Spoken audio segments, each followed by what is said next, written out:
Thank you to Skillshare for sponsoring today's video. So around about a year ago, Pentax released their newest camera. This is the Pentax 17, and it is a half-frame camera that ended up stirring up a lot of mixed views from the film photography community. At the time, I was lucky enough to be sent it for review prior to release, and so it's been about a year since I've been using this camera. And today I want to revisit my initial review because that review was a couple of weeks into using the camera. You know, I've had it for a lot longer now, I've used it a lot more, and I want to talk a bit about how I found this after it pretty much being my everyday carry around for the last year. We're also going to be looking at how this camera changed my relationship with street photography, with documentary photography, and kind of just generally with everyday photography, and looking at some images along the way. I mean, what would a photography review be without a few photos to go alongside it? So let's get into the video. So by now you have probably already heard of the Pentax 17. You've probably seen a few images shot with it. Maybe you've even got one yourself, and you've almost definitely heard some of the criticism surrounding this camera. So we're going to start the video off by breaking down some of those criticisms that I've heard and that I'm sure you have heard, and whether or not I actually think they're valid. So let's start off with the inevitable. This is a half frame camera. So I know that a lot of the disappointment around this camera when Pentax announced that they were releasing a new camera was the fact that it is not full frame. It's a half frame camera, which means that your negatives are split in two. So your 35mm negative is split in two and you have 2 frames per like negative. Whatever a normal 35mm frame would look like, that's cut in half. I had never used a half frame camera until this camera came out. And so whilst I obviously understood that half the size of a negative means half the image quality, you know, I knew that what I was signing up for with a half frame 35mm camera was not and would not be the same as, you know, shooting on my 6x7 cameras, of course. I didn't really understand why people didn't like half frame cameras other than for that reason. And to be honest, I still don't. I think that there is a time and a place for half frame cameras. You're not going to want to use it on every project. You know, big commercial projects, probably not going to be bringing my Pentax 17. Equally, you know, when I'm traveling around the city and I just want to document my everyday life, I'm also probably not going to be bringing my Mamiya RZ67. It's just one of those trade-offs. You use different cameras for different reasons. That's why so many of us have, you know, lots of cameras in the collection or a few cameras in the collection, and we don't just use one camera for everything. If anything, I actually really like the half frame, you know, setup. It means that I get double the number of shots, which means it's much more affordable for me to be shooting film as an everyday, you know, setup. I don't need to be as precious about what I'm shooting. I can just kind of document life and not have to be thinking as much about how much this is costing me. If anything, sometimes being a half frame and having so many frames is a bit of an issue because I struggle sometimes to get through a roll. So at the moment I've got Delta 3200 in here, which obviously is great when I'm shooting like nightlife and events and stuff. But then, you know, if I don't finish the roll within that event, then I've just got 3200 speed film in my camera until the next nightlife job I have, which I understand that that's a little bit of a thing. You know, I don't maybe want to be documenting my everyday life on Delta. Maybe I want a bit of Kodak Gold in here, but then I don't want to load Kodak Gold in here because then I can't use it on a nightlife shoot or something like that. You know, I get that kind of hesitancy towards leaning towards a half frame camera, but generally time and a place. It's a glorified point and shoot, and I love it as an everyday camera. I think the fact that it's half frame actually leans into the fact that I want to take this out as an everyday camera. So the next thing is on the build. So people say that this feels cheap. So this bit here is pretty sturdy, the top plate and the bottom plate, but the middle bit feels very plasticky. It is very plasticky. So I do understand the criticism of it feeling cheap. Again, it's actually one of the things I like about it, is that it's so lightweight. I can throw this in my bag. I have a Moment everyday sling that I tuck this into. It fits perfectly. And I actually, you know, the form factor for me is one of the reasons I love this camera, because it's so easy for me to take around. I can often just put it on my wrist like that. I hold it in my hand. It's very inconspicuous. It's not really obvious that I've kind of got my camera out with me. And I just think that the actual build of the camera, the form of the camera, makes it easier to use as an everyday camera. So for example, one of the cameras I love taking traveling with me is a Fuji GA645, right? It's medium format, essentially a point and shoot, really useful for traveling. but it's still massive. It's still a medium format camera. It's still massive. It's not easy to take out. I can't put it in my handbag. I need to take like a big bag with me, or just like have it not in a bag. It's not something that I'm going to take out for dinner with me, because it's a massive camera. Like it's so nice for me to have this lightweight, small camera that I can take places with me. I think for a really long time, that's actually what I was missing from my kind of collection as such. I think that the thing that this camera really gets right is that it doesn't get in the way of you taking photos. It is something that is an extension of your eye. It's not a tool that you have to think too much about. You just use it to document what you see, you know, and I think that's how everyday cameras should be. They shouldn't be things that have got too many settings and too many dials, and you've got to think too hard and, you know, potentially let that moment get away because your camera is in the way of that. And that could be anything from the size of it, getting it out, or the focusing system, or just the general usability of it. And that actually brings me really nicely onto the sponsor of today's video, which is Skillshare. So for those of you who don't know, Skillshare is an online learning platform for creatives by creatives, essentially. It is the biggest online creative learning community. And of course, it doesn't just cater to creatives. You can learn about freelancing, you can learn about business, you can learn about other things that aren't strictly creative. But of course, I am a photographer and I use this platform as a creative. So Skillshare has a library of, you know, thousands of different classes from different creators that you can use. And one of the classes that I have recently been following is like an 8-hour masterclass by photographer Troy Baird, and it is an in-depth and complete guide to street photography from his point of view. He talks about other kind of artists, inspirations. He talks about the philosophies behind street photography. He talks about street photography, you know, what it is and how to do it, kind of techniques, tips, tricks, all of that sort of thing.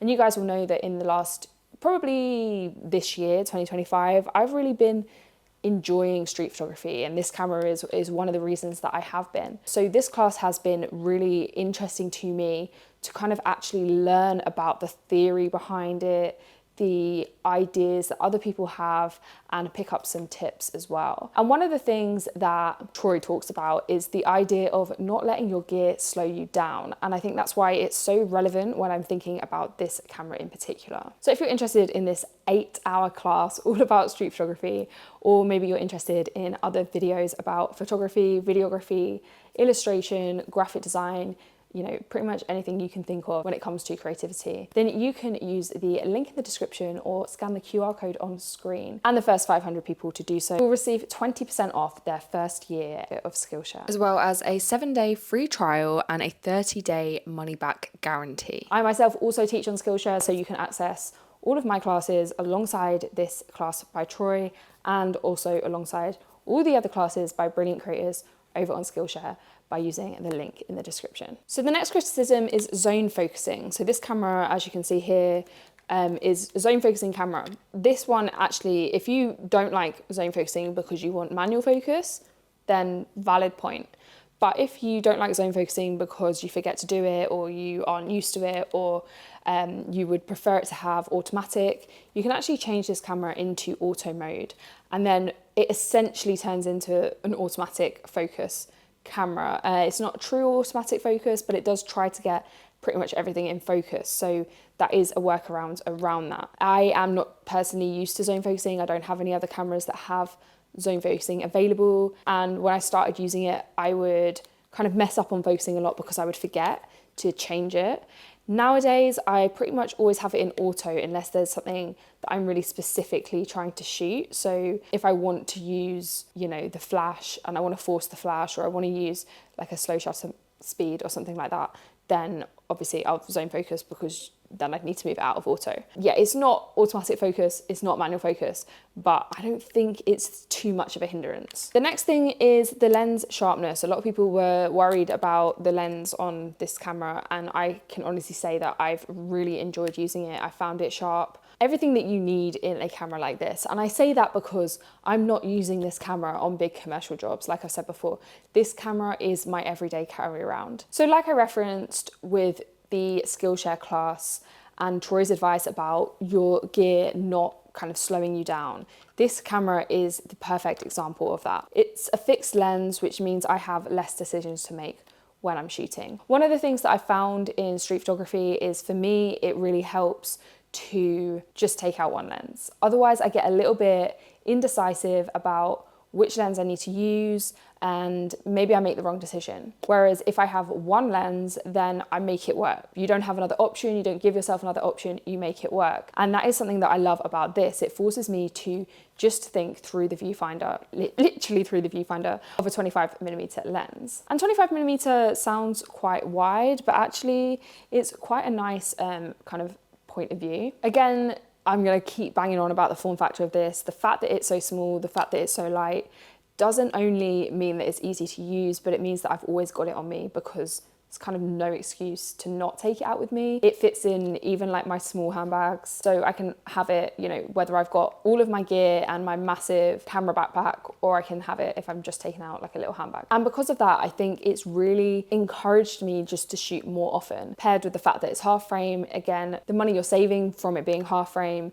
means that I am kind of more encouraged to head out and just shoot with this camera. The lens sharpness is pretty good. When it's in auto, I don't have any problems with the focus. Things tend to be in focus. It's very rare that I get a photo nowadays on this camera that is not in focus. The meter also performs really well. I haven't really had any problems with photos being kind of under or overexposed. My Fuji GA645, for example, when I have that in auto mode, that more often than not that is underexposed, but this one I don't have a problem with. I usually have the exposure dial set to 0 and don't see any issues with it being like that. On the Fuji GA645, a lot of the time I'll overexpose by half a stop just to force the meter to let a little bit more light in. It is kind of prone to underexposing when it's set to auto. I actually think I would have shot so much less street stuff this year if it wasn't for this camera, because it's not every day I want to take out my digital. It's not every day I want to take out a big,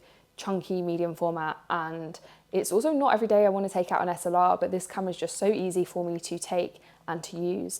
And on screen, you will have seen some of my favorite photos just from kind of documenting life with this camera so far. And we're going into festival season now. It will be my first full festival season with this camera, because I think I got this camera, actually I think I had it all festival season last year, but I was pretty new to it. But I'm going to be making much more of an effort to shoot with this throughout festival season this year, so keep your eyes peeled and see what I kind of get up to with this camera. But of course, it's not all good. Let's get into the negative stuff, the bad stuff. Okay, so one of the things about this camera is obviously it is automatic. I can't manually change my settings on this camera. I can pop it into kind of like an aperture priority, it's just a priority mode, but I can't physically change the shutter speed and the aperture. Beyond that, I also can't see which aperture or shutter speed the camera is selecting. So you know, some cameras, even if you've got them in auto, you look through the viewfinder and you can see, oh, it's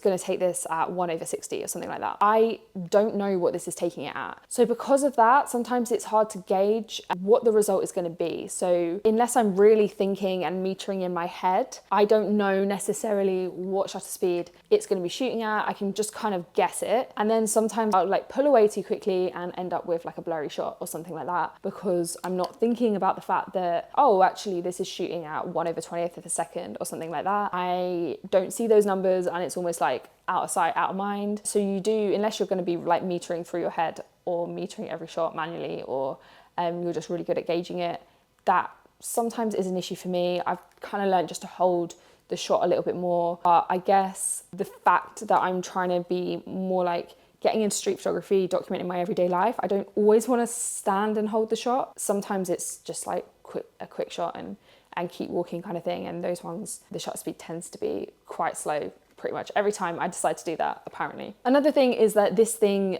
goes through batteries, and there's not an indicator on here that tells me whether or not this battery is going to die. So I don't know it's low or or dead until I go to use it. And that has caught me out on a couple of occasions. It's actually why I have Delta 3200 in here at the moment, because I took this on tour with me for Chase and Status. The battery died and I couldn't use any of the film, and I just didn't have time to like get to a shop and get another battery. Yeah, that is a bit of an issue. Like I can't see on here, nothing on here tells me the battery's running low or it's dead or anything like that. It also happened to me on a WizKid job. It tends to happen to me, you know, on the jobs that I really need this, and that's frustrating. But yeah, I've definitely learned from that. So have batteries packed, because this thing, it's not even that it kind of dies quickly. It definitely dies quicker than my other film cameras. It's just the fact that you don't know, like there's no way of knowing whether or not it's gonna die. So take spare batteries. Also something I spoke about in my initial review, and something I still feel that is quite relevant, is that these dials up here, especially this one which has got your settings on it, that is super easy to kind of nudge out of place. So because it's right next to the advance lever as well, so I can just accidentally knock it when I'm advancing the film, and if you don't notice, then that's a bit of an issue. The same goes with this zone focusing dial, but the good thing is that you can actually see which zone you are focusing on through the viewfinder, so that one's not as much an issue. It's just this kind of settings dial that's a bit annoying. And I guess the other thing, the elephant in the room, is the price. So obviously I was lucky enough to be sent this, and that is why I guess I love it so much, because I didn't have to invest in it. The price point for this, I think it retails at around £500, maybe slightly less, is steep for what is essentially a glorified point and shoot entry-level camera. There are cheaper cameras, there are cheaper digital and film cameras, point and shoots, that you can get than this camera. I understand the price point in the fact that it was a part of this Pentax film project, which I believe has been paused, but maybe that's something for another video. I understand that they need to raise investment, that they, you know, can't lose money, that it's an entirely new camera. I totally get that. But I think it is steep for something, if you're just going to carry it as an everyday camera. You can definitely get other cameras that do as good a job for a lot less money. That being said, the fact that it's half frame, of course, you can offset some of that cost. You save a little bit of money in terms of how many frames you can shoot. I really love using this, and if this broke, I would buy another one. But that being said, if I hadn't already used this, I don't know if I would want to invest in it at that price. I think I'd probably just get something a little bit cheaper. But yeah, it's been a year with this little beauty of a camera, and I really do love it. It's literally, you can see by the scuff marks, it goes everywhere with me. It's one of my favorite pieces of kit over the last year, and I genuinely am very, very appreciative that Pentax invited me to get involved and test this camera out. If you want to go back through the rest of the channel, I have loads of videos where I've shot stuff on this, especially my street photography stuff. But yeah, there's one singular camera that in the last year has encouraged me to get more into street photography, more into documenting my everyday life. This camera is for sure the one that has done that for me. You know, it really is, like Troy says in his Skillshare class, it really just doesn't get in my way. It doesn't stop me from taking photos. And that's really what you want in a camera. You want something to be an extension of you, not something that makes it harder for you to document your life. And on that note, thank you guys so much for watching. Thank you to Skillshare for sponsoring this video. If you are interested in accessing Troy's class, if you're interested in accessing any of my classes or any other classes over on Skillshare, you can access them all in one subscription. So you can use the link in the description or the QR code, which I'll pop back on screen, to get 20% off your first year as a Skillshare subscriber. But thank you guys for watching, and I will see you in the next one.